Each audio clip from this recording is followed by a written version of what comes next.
Hello to you. Well, there seems to be an upsurge of interest in what is called trance mediumship.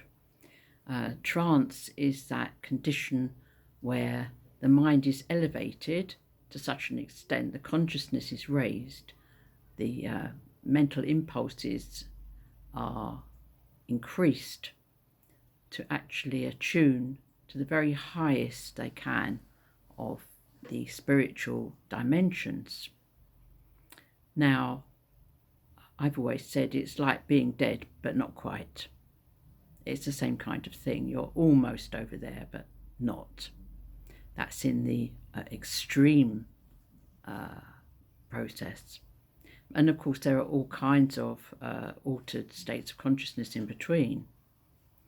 But talking about trance, when I was at Psychic News, I was prompted to give trance teachings, answers to questions that were put to me. In fact, Kathy would ask me a question, and in a trance condition, my guides would answer, and she would type them out. She would transcribe their words, and eventually they were published once a week in the weekly Psychic News for 2 or 3 years. But of course, when I left there, that finished. But then they came to light again and published as a book, which I'll show you. It's back to front, of course.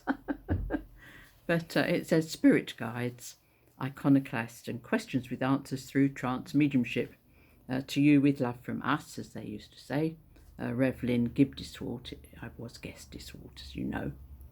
And funnily enough, I came across a picture of ourselves in the Psychic News office, which was in Clock Cottage at the time.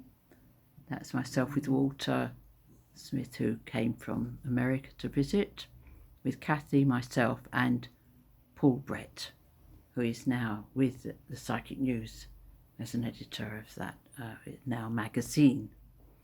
But yes, so there we all were at Clock Cottage producing Psychic News. And back to the trance situation. I wondered whether to make this a live broadcast or just record it. And I thought, well, I might as well just record it, because people can't always stop what they're doing and listen to a live broadcast anyway, should they want to. And sometimes the time isn't appropriate. So I thought I would record this. And I thought I would read a little to you. I'd read the introduction that I wrote to this compilation, which was done by Reverend Nick Brown, and he did it on behalf of the New Christian Spiritualist Society. We now call ourselves the New Spiritualist Society UK. We didn't want to put anybody off. And this is the introduction to it. I think perhaps, yes, I'm being prompted. There was a booklet called Spiritualism and Christianity, published by the Spiritualist National Union a very long time ago, but it's still, it's still valid. And at the end of it, it quotes from one of their presidents, Ernest Oaten, who was also a great medium. And it says, and he said this: "Let Christianity get back to the simple saintly life of Jesus and the early church. There is its true salvation. Christianity will then rest on the same foundations as spiritualism, viz., spirit teaching reinforced by phenomena produced through mediumship. Cut the creeds and dogmas that have overlaid the simple truth. Exorcise the demons of interest and power which have been wielded by vested interests. Let it abolish the theatrical stage trappings which hide the real players, and peer behind the scenes. the functions and purpose of modern spiritualism is to take Christianity back to its founder and enable it to forget its wandering in the wilderness. Modern spiritualism has been called into being to do this, and with the mighty power of the spirit world behind it, neither priests nor prelates, principalities or powers can prevent its accomplishment as long as spiritualists are true to the spirit world. For the spirit message is ever the same, and the spirit world is always true to itself. So I thought that was very, very interesting, and certainly isn't anti-Christian by any means, and it certainly echoes what we try to do, which is we try to emulate those early Christians and follow the teachings of example of Jesus. Now, in my introduction to this book, I said, you will find wise and thought-provoking responses to some very pointed questions in this collection of spirit communication. The fact is that there is a group of highly evolved beings who live in the realms of light, aka heaven, happy to communicate their collective knowledge to seekers after answers to a myriad of inquiries via their channel living here on the earth plane. There are countless such groups on the spirit side of life, as there always has been since humankind was placed on this planet, as there have been channels relaying their words. And many of the spiritually engendered manuscripts that have been left to us by scribes from the beginning of recorded time. But the selection you can access here were first written down and published in a spiritualist newspaper in 1999. Psychic News was a weekly spiritualist newspaper that was first published in May 1932. Its founding publisher and editor was trance medium and journalist Maurice Barbanel.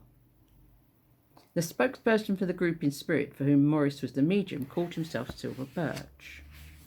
The group told the earthly instrument for their communications that they wanted him to promote their teachings within the pages of his newspaper.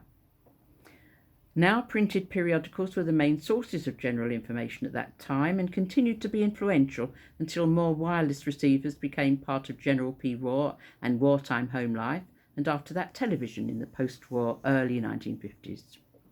Even so, the companies that provided and controlled Britain's media maintained a perceivable upper and middle class and establishmentarian religious status quo that did not admit of anything even vaguely spiritualist. In this 21st century, the mainstream broadcasting channel programmers still studiously avoid serious spiritualist content, although there are plenty of spiritualist organisations, groups, individuals and churches, and plenty of social media and online inroads being made. Back in 1996, a new editor was appointed to Psychic News, who was also a trance medium who worked with the group in spirit. The group talked about the teachings of Silver Birch having been printed in the paper and thereafter being collected into some volumes, and suggested they have some space in the same way. After settling into the job, the editor agreed to enter a trance state once a week in the office and receive answers to questions that would be put by the assistant editor Kathy Gibb, now Gibb-de, who would also act as scribe. Then it was the turn of the medium, having eventually agreed to their plan, to ask the group a question. You will have to give a name for the group.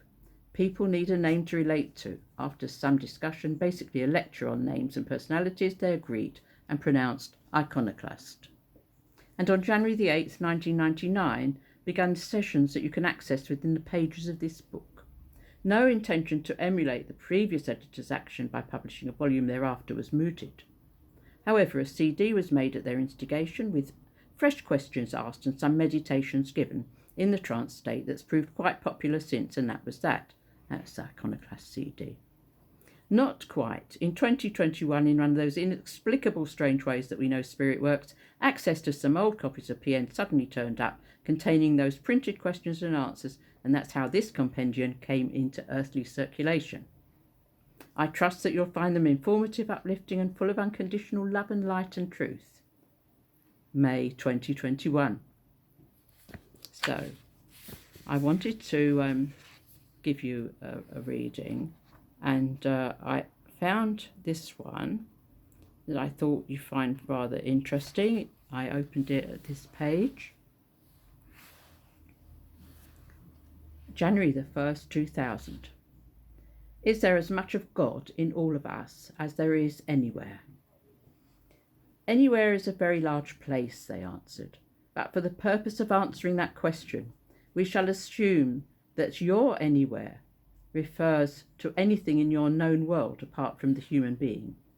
It's because there is more of God, as you put it, in the human being that one is able to formulate such a question, which would be beyond the capability of anything else anywhere else. The Great Spirit is indeed everywhere and anywhere, but the proportion of the God Spirit differs when it comes to the human being.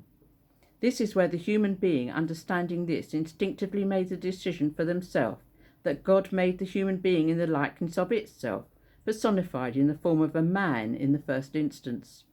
This primitive concept is erroneous. Nevertheless, a portion of the God Spirit, that is, if you like, the mind of God, operates within the human being as a driving, reasoning, learning force, more than that to be found anywhere.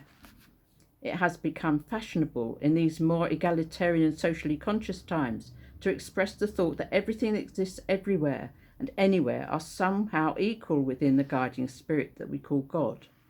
The human being is invested with what some can consider as being called the Christ light, which sets it above other things, but this only means that each human being should feel as though they were anointed by God as if a monarch, and as a monarch among monarchs and serving a supreme monarch, should seek only the welfare of the others so anointed. The human being, thus feeling themselves to have each and every one a special role to play in the Great Spirit scheme of things, should also deal with kindness and compassion to anything else, anywhere else. God as the Great Spirit is all-pervading of life, both physical incarnate and spiritual incarnate and discarnate. The human being is expected to repay the portion that is received of God's power by learning from the life experience, and by so doing pass on the knowledge that they've gained to the next human being. The human being has been given, along with a portion of God's Spirit, the extra responsibility as guardian of the world, and has been given the gift of communication, not just between human beings who exist in the here and now, but by sundry means in pass on information gathered from past generations for the benefit of future generations. We hope that this communication between ourselves in the spirit realm and you who dwell presently on the earth plane has in some part at least answered your question. There. That was just one of the answers. And there are many, many, many questions in this book. I don't know how many altogether, but very, very many. And I hope that you enjoyed that. And the fact that those teachings come from the realms of heaven make them very, very interesting indeed, I think. Well, I'll leave you with those few thoughts. And, I read a book once that told me that people's attention span would only last 15 minutes. So I'm happy to say that we've just hit around the 13 and a bit minutes now. So hopefully your attention didn't wander too much. And it's been wonderful to be able to impart some of that wisdom to you. Knowledge is nothing of itself unless you share it. So I'll say God bless to you and yours. I hope that you feel a bit uplifted after hearing that and feel a little bit closer to the source of all good. God bless you and keep you safe.